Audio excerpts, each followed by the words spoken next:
सांख्यिक revision में आज हम देख रहे हैं अध्याय 6 जय प्रक्रम। जय प्रक्रम यानी लिविंग पर्सन जो है उनमें किस तरह से उनके सारे क्रियाकलाप चलते हैं। ठीक है, तो हम देखते हैं कि हम कुछ जीवों को या कुछ चीज़ें देख के हम उनको बता सकते हैं कि जीवित है ये निर्जीव है। ठीक है, तो ऐसी बहुत सी बातें हैं जो कि हम उनके लक्षण देख के हमें बता सकते हैं कि ये जीवित है। ठीक है, कैसे कि जीवित जो हैं वो पोषण लेते हैं, श्वसन क्रिया करते हैं, उनमें वृद्धि विकास होता है, वो गति करते हैं।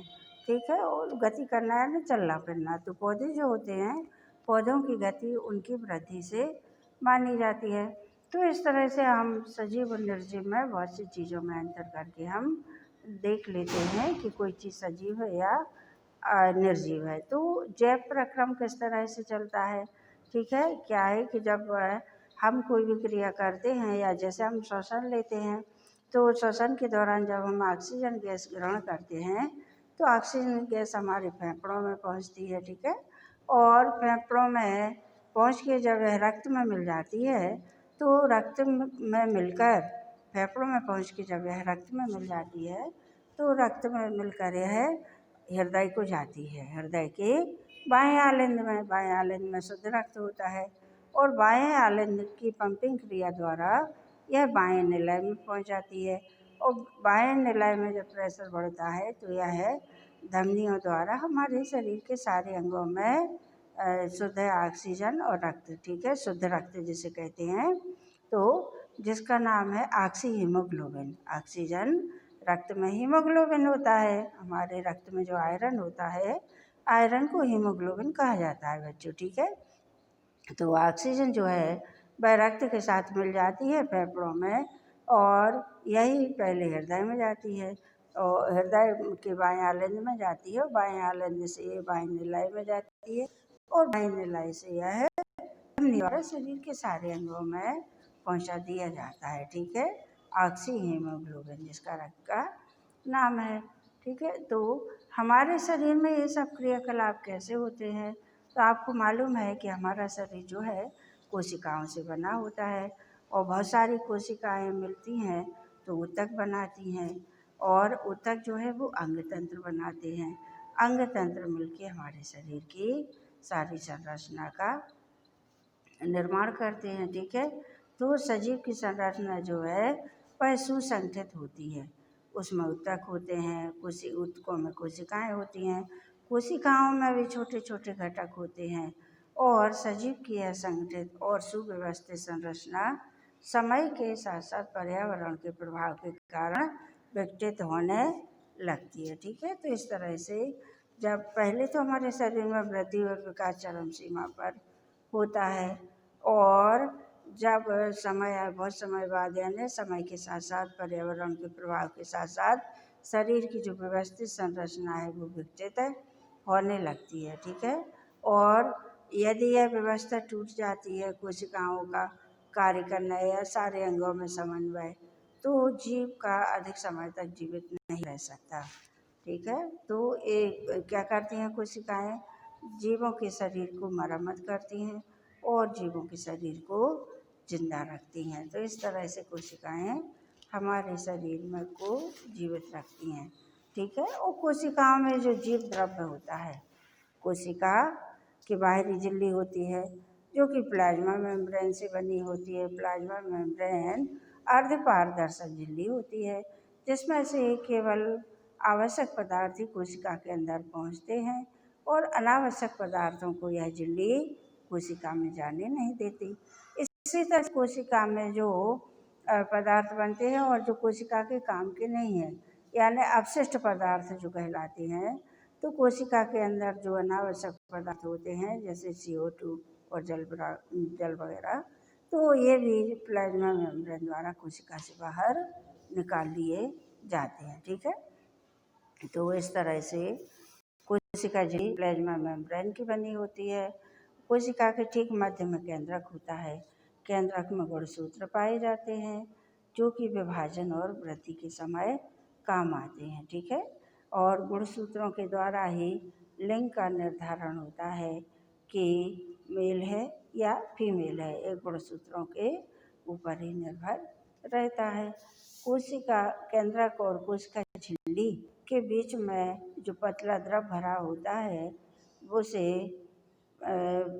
साइटोकाइनिन या कोशिका द्रव, ठीक है, उसे साइटोप्लाज्म या कोशिका द्रव कहा जाता है। साइटोप्लाज्म या कोशिका द्रव उसे कहा जाता है। तो यह द्रव जल से और प्रोटीन से मिलकर बनता है और इसी कोशिका द्रव में कोशिका के सारे अंग व्यवस्थित रहते हैं।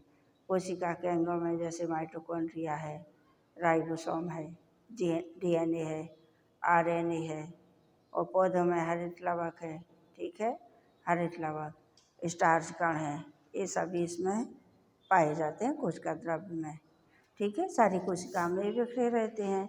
तो बच्चों, जैसा कि आपको मालूम है कि जीवन को चलाने के लिए, सुसंगठित शरीर को चलाने के लिए सबसे पहले जो आवश्यकता है वो पोषण की आवश्यकता है, ठीक है। पोषण यानी भोजन ग्रहण करना, क्योंकि प्रत्येक सजीव अपनी वृद्धि विकास के लिए और शरीर की ऊर्जा की प्राप्ति के लिए इधर उधर से वातावरण से पोषण ग्रहण करता है। और जो स्वपोषी होते हैं, जो अपना भोजन स्वयं बनाने में सक्षम होते हैं, जैसे कि हरे पेड़ पौधे, ये प्रकाश की उपस्थिति में क्लोरोफिल और जल की सहायता से अपना भोजन स्वयं बना लेते हैं, तो इन्हें स्वपोषी कहा जाता है। तो सभी पादप जो है, जिनकी पत्तियां हरी होती हैं, वह सभी पादप स्वपोषी की श्रेणी में आते हैं। अब मनुष्य जो है, मनुष्य अपने पोषण के लिए पौधों पर निर्भर रहता है, ठीक है। तो मनुष्य जो है, मनुष्य के लिए स्वपोषी नहीं कहा जाएगा, मनुष्य उपभोक्ता कहलाता है। क्या कहलाता है? उपभोक्ता। पौधे भोजन बनाते हैं जिसका उपभोग मनुष्य करता है। तो बच्चों, सबसे पहले आवश्यकता है पोषण की। तो शरीर की क्रियाओं को चलाने के लिए हमें पोषण की आवश्यकता होती है, ठीक है। और पोषण कैसे प्राप्त करते हैं? तो पोषण, सभी जीवों में पोषण प्राप्त करने की अलग अलग विधियाँ होती हैं, ठीक है। पोषण यानी भोजन, सभी जीव अलग अलग तरीक़ों से अपना पोषण प्राप्त करते हैं। कुछ जीव जो होते हैं वो अकार्बनिक स्रोत हैं, उन जैसे कि कार्बन डाइऑक्साइड है और जल है के रूप में सरल पदार्थ लेते हैं। कुछ अपने पोषण में अकार्बनिक पदार्थ जैसे कार्बन डाइऑक्साइड है और जल है, इनसे अपना पोषण ग्रहण करते हैं। और कुछ पदार्थ ऐसे होते हैं जो कि स्वपोषी होते हैं, जैसे कि हरे पौधे और कुछ जीवाणु। और तो ये अपना प्रकाश संश्लेषण की क्रिया द्वारा ये अपना भोजन स्वयं बना लेते हैं, ठीक है। और कुछ अन्य जीव जटिल पदार्थों का उपयोग करते हैं। इन जटिल पदार्थों को सरल पदार्थों में तोड़ना अनिवार्य होता है। कुछ जीव जो है वो जटिल पदार्थों का भोजन के रूप में उपयोग करते हैं, तो इन जटिल पदार्थों को सरल पदार्थों में तोड़ना अनिवार्य होता है ताकि ये जीव के संरक्षण और वृद्धि में प्रयुक्त हो सकें, ठीक है, ताकि ये जीव की वृद्धि विकास में और उसे सुरक्षित रखने में प्रयुक्त हो सकें। तो इससे प्राप्त करने के लिए जीव जैव उत्प्रेरक का उपयोग करते हैं, जिन्हें एंजाइम कहा जाता है, ठीक है। क्या जटिल पदार्थों को सरल पदार्थों में तोड़ने के लिए जीव कुछ जैव उत्प्रेरकों का उपयोग करते हैं, जिन्हें एंजाइम कहा जाता है।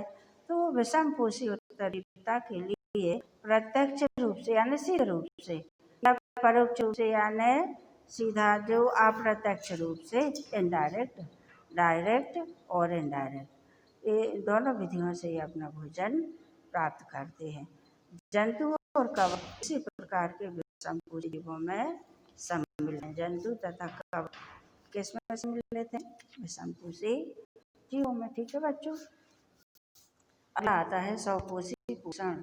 स्वपोषी पोषण, तो स्वपोषी जीव की कार्बन और ऊर्जा की आवश्यकता है प्रकाश संश्लेषण द्वारा पूरी हो जाती है। ऊर्जा की आवश्यकता है और इन्हें कार्बन की जो आवश्यकता पड़ती है, तो ये अपने प्रकाश संश्लेषण की क्रिया द्वारा ये पूरी कर लेते हैं। यह वह प्रक्रम है जिसमें स्वपोषी बाहर से लिए पदार्थ को ऊर्जा संचित रूप में परिवर्तित कर लेते हैं। यानी कार्बन डाइऑक्साइड और जल वातावरण से लेते हैं और उससे जो ऊर्जा निर्माण करते हैं तो ऊर्जा को संचित अपने उसमें कर लेते हैं। ठीक है, ये पदार्थ कार्बन डाइऑक्साइड और जल के रूप में लेते हैं जो सूर्य प्रकाश और क्लोरोफिल की उपस्थिति में ये इन पदार्थों को कार्बोहाइड्रेट में परिवर्तित कर देते हैं।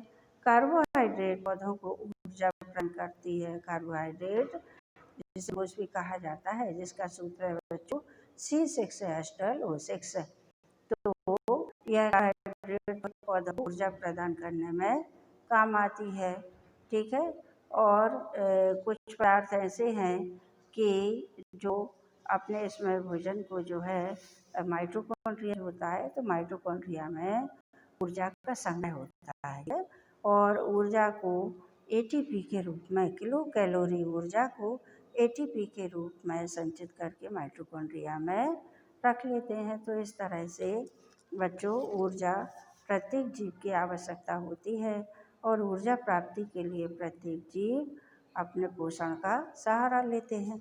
स्वपोषी जीव जो होते हैं वह प्रकाश संश्लेषण की क्रिया द्वारा भोजन अपना स्वयं बना लेते हैं, लेकिन मनुष्य और अन्य जीव जंतु जो है ये उपभोक्ता कहलाते हैं। तो ये पौधों पर निर्भर होते हैं। ठीक है, अब है प्रकाश संश्लेषण में वास्तव में कौन सा प्रक्रम चलता है। तो क्लोरोफिल द्वारा प्रकाश ऊर्जा को, क्लोरोफिल प्रकाश की ऊर्जा को अवशोषित करता है और प्रकाश की ऊर्जा को रासायनिक रूप में रूपांतरित करके जल अणुओं को हाइड्रोजन और ऑक्सीजन में अपघटित कर देता है। और जो कार्बन डाइऑक्साइड लेते हैं पौधे, तो उनको कार्बोहाइड्रेट में अपचयित कर देते हैं। ठीक है, इस तरह से ये प्रक्रम जो है स्वपोषी पोषण के अंतर्गत आता है, जो कि पौधे प्रकाश संश्लेषण की क्रिया द्वारा करते हैं। ठीक है, अब आगे है कार्बन डाइऑक्साइड कैसे प्राप्त करते हैं। तो पौधे में जो पत्तियां होती हैं, पत्तियों की निचली सतह पर सूक्ष्म छिद्र होते हैं, पत्तियों की सतह पर बारीक बारीक छिद्र होते हैं। और तो प्रकाश संश्लेषण के लिए गैसों का आदान प्रदान इन्हीं छिद्रों द्वारा, इन छिद्रों को स्टोमेटा या रंध्र, स्टोमेटा या रंध्र इन छिद्रों को कहा जाता है। तो इन्हीं छिद्रों द्वारा गैसों का आदान प्रदान होता है। प्रकाश संश्लेषण क्रिया इन्हीं छिद्रों के लिए, ये प्रकाश संश्लेषण के लिए कार्बन डाइऑक्साइड इन्हीं छिद्रों द्वारा लेते हैं।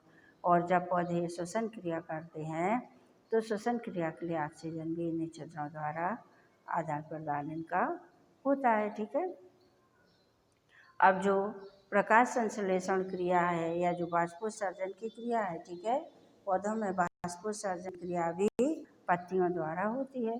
तो इसमें जल की हानि होती है। ठीक है, यानी पौधे की जो पत्तियां हैं, पत्तियों द्वारा पौधे का पानी सब बाष्पोत्सर्जित होता है। ठीक है, अब आगे हम देख रहे हैं कि गैसों का आदान प्रदान तना, जड़ और पत्तियों की सतह से भी होता है। गैसों का आदान प्रदान तने के द्वारा भी होता है, जड़ों द्वारा और पत्तियों की सतह के द्वारा भी होता है।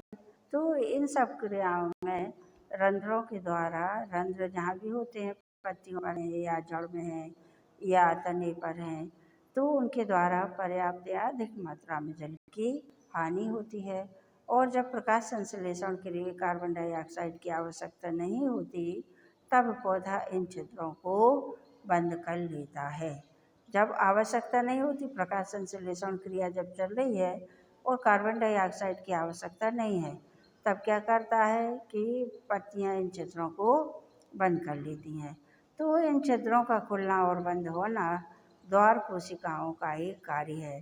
ठीक है, छिद्रों के दोनों तरफ जो द्वार कोशिकाएं होती हैं, ठीक है, द्वार कोशिकाएं, तो ये कोशिकाएं फूलती हैं और सिकुड़ती हैं। ठीक है, जब ये द्वार कोशिकाएं फूल जाती हैं तो छिद्र खुल जाते हैं और जब ये द्वार कोशिकाएं सिकुड़ती हैं तो छिद्र बंद हो जाते हैं। ठीक है, और जब द्वार कोशिकाओं में जल अंदर जाता है तो ये खुल जाती हैं और रंध्र का छिद्र खुल जाता है। तो इस तरह से ये रंध्र, जिसे स्टोमेटा का ओपन होना और क्लोज होना, ये बोला जाता है। स्टोमेटा ओपन और क्लोज किस तरह से होते हैं।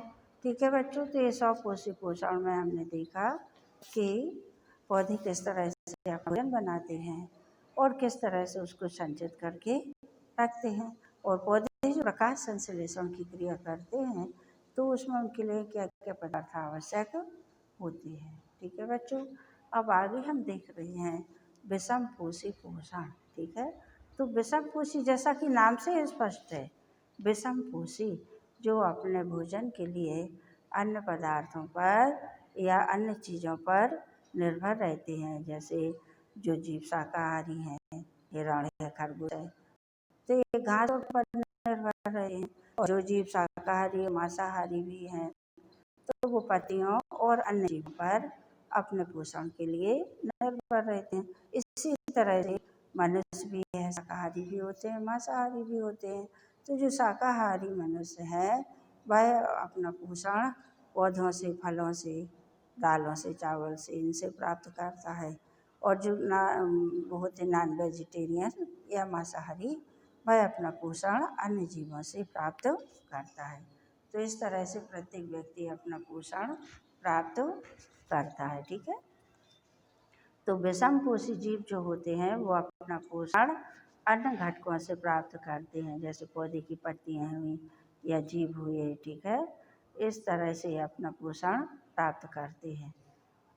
ठीक है, और जो फफूंद है और ईस्ट है, ये किसी बंडल जो भोज्य पदार्थों को जब विघटन कर देते हैं, ये तो भोज्य पदार्थों को बना के किसी डिब्बे में बंद कर दिया तो ये नमी और अंधेरे वाले स्थानों पर ये फफूंद और ईस्ट आदि ये उत्पन्न हो जाते हैं और उनसे अपना पोषण लेते हैं। ठीक है बच्चों।